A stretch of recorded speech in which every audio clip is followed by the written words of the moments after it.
sector and public sector. So I wanted to invite someone in on this video cast that has done both jobs. And today, Vic Fedeli is the Minister of Economic Development, Job Creation and Trade for Ontario. And we know that Ontario is one of the most important economies in North America. Vic, good to see you, and thanks for joining me on the video cast. It's a great pleasure to be here, Tony. Thank you.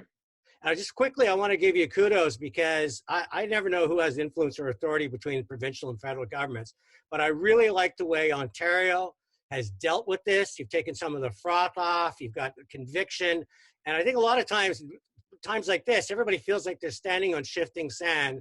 It's nice to know that you have people in charge that are honest, transparent, and at the same time have a sort of sense of cautious optimism. So kudos to your government. I think Premier Ford's been a real leader. When he came out with the numbers about a month ago, I think that was a real eye opener for everybody. He announced the modeling, first premier to do anything like that, and he said, "I want you to know what I know. I need you to know what I know because I'm making these decisions on your behalf. So you need to know that." And that all led to the essential business list, shrinking the economy, what he called the inevitable. And last week, we announced the framework, the sort of roadmap of how we're going to reopen the economy, followed up by the Ministry of Labor announcing the sector-by-sector guidelines. And then you see we sort of just loosened the spigot a bit earlier in the... Well, I hope that transparency is something that we as Canadians coming out of this are now going to say, we expect and demand that from all levels of government, because I think it's an important thing.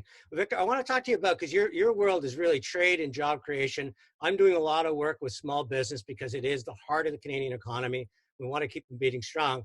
So what is your sense of what we're going to see on the other side and what it's going to take to kind of re-stimulate it so Ontario can have the kind of economy that we need to support the kind of both our population and the social programs that we feel we deserve? Excellent approach, Tony. So in Ontario, first and foremost, it's going to be the manufacturers and the businesses that open will be needing to take care of their people, their employees, with respect to safety and well-being. I think that will be paramount to opening. And then it's going to be up to the customer. I think the market will dictate. We're business people, and that's what we are used to dealing with. The market will dictate who's going to go shopping where, or who's going to be open, and who's going to survive through this. So it'll be very much market driven. But we're here between ourselves and the federal government. We're filling all the gaps. That's why we do consultations on a day-to-day basis. We're making sure there's no overlaps, and we're putting our money to the best use. So on the Apollo 13 spaceship, one of the great scenes is Kranz goes, when he looks and rolls his eyes and says, what do we have on this spaceship that's good?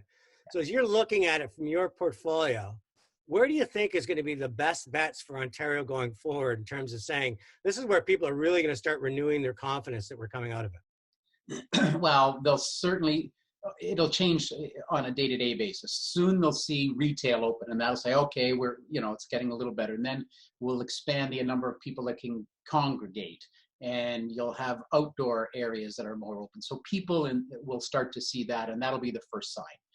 But from a business sector, we're going to see, look at you and I'm in Corbeil, Ontario today. I operate my ministry from 3 BlackBerries, a hardened laptop, and this desktop.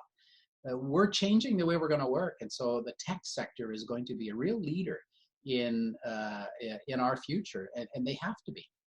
So as we start looking at the technology and working remote and a lot of changing behavior, is it also an opportunity where we can remind Canadians how important it is to circulate our dollars within Canada wherever possible? For a good example is maybe less cardboard boxes showing up in my door from a pick and pack warehouse in the States, and much more about celebrating Main Street and the warriors that are working on the street. It might cost you a penny or two more for things. The Premier has said we never want to get caught short again in Ontario. We want to start making more products in Ontario, for Canada, and to export. I saw StatsCan came out with the trade numbers today, and we've got a lot of rebuilding to do. But in the personal protective equipment, we made very little of it in Ontario. Well, this is a multi-billion-dollar industry. We can build that industry. The pharmaceuticals, we learned how many different drugs we stopped making in Ontario. Not because they were cheaper elsewhere, it was regulations and red tape. So we're learning some lessons, but we just can't go back to the way we were when this is done and say, okay, we're over it now. We can just settle back into our old habits. We've got to take lessons from this digital economy. So let's go back to this concept of status quo, and we'll end on this. But there is a great study that says we really, as humans, like to hold on to what we know. But going forward, I think a lot of bets are off. If we're going to deal with the insecurities of the future, we might have to give up some of the securities of the past. How do you think we can do that? Because we're dealing with the public sector, the private sector, the unions, everybody was fairly entrenched in what their boundaries were. They had their moats around the walls. But I have to believe that the future is going to belong to the economy, is saying that's how we used to do business. In the new Ontario, let's hope, the future is all going to be about what is the most efficient and best way to kind of bring value to that economy. Well, I think the people need to hold our government's feet to the fire on that, and we as a government need to lead and not be worried about how we want to do this. I just got off of a call with one of the presidents of one of the large academic institutions, and he said, "Look, we went from 46,000 students in our classrooms to online in one day." I said to him, "Can you imagine if you took a year to plan this out and do it right? Just how you would reshape things and how much more digital action you would be able to build into the system." And I said to him, "Are you ever going to build a big building again?" It's a question that you've got to ask yourself. I'm not advocating one way or the other. I'm just saying these are the kind of questions that we can't be afraid to ask ourselves.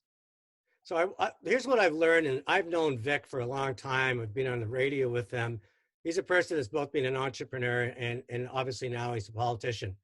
And I think what I heard and what I hope becomes the reality, not just people saying we're going to do it, is that we move away from the past and we start looking at things and ask questions. Are we going to build a bigger building again?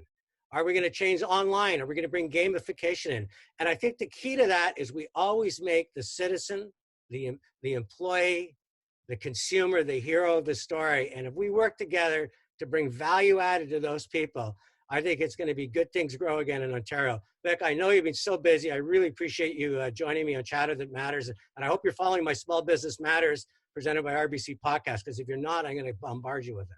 And I'd be honored if you'd have me back on again. I know I got to cut it short today, but I'd be honored, Tony, that we do this again a little more regularly.